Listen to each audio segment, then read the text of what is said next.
রবীন্দ্র রচনাবলীর নবম খণ্ড দিয়ে চাপা দেওয়া সুইসাইড নোট। ছেলেকে লেখা। লিখে হাতে ব্লেড নিয়ে বাথরুমে ঢুকেছিলেন মাস্টারমশাই। দুপুরবেলা কাজের লোক দরজার তলা দিয়ে রক্ত আসছে দেখে চিৎকার করে উঠল। ছেলেকে লেখা এই তার প্রথম এবং শেষ চিঠি। অরণি, আমি বিশ্বাস করি সন্তান পবিত্র জলের মতো। যদিও তোমার সঙ্গে আমার সম্পর্ক ভালো নয়, তবুও তোমাকেই লিখে রেখে যাই। গত 2 বছর তোমার মায়ের চিকিৎসা বাবদ আমার যৎ সামান্য সঞ্চয় আপাতত নিঃশেষিত। চিকিৎসার ব্যয়ভার আমি আর নিতে পারছিলাম না। জীবনে তোমার টাকা ছুঁইনি, মরেও ছোব না।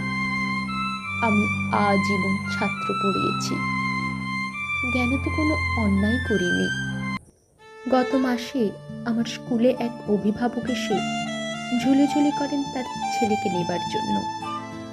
আমি প্রথম দিন ফিরিয়ে দিই, দ্বিতীয় দিন ফিরিয়ে দিই, তৃতীয় দিন পারিনি।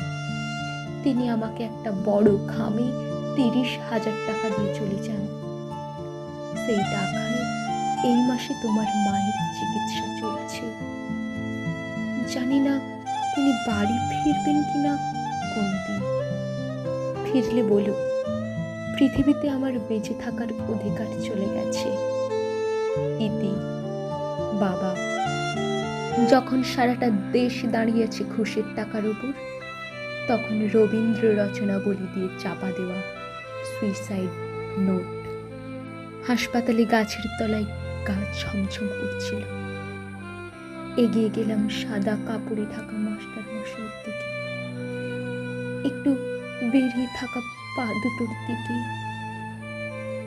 একটু বেরিয়ে থাকা পা দুটো যেন ভারতবর্ষের শেষ মাটি।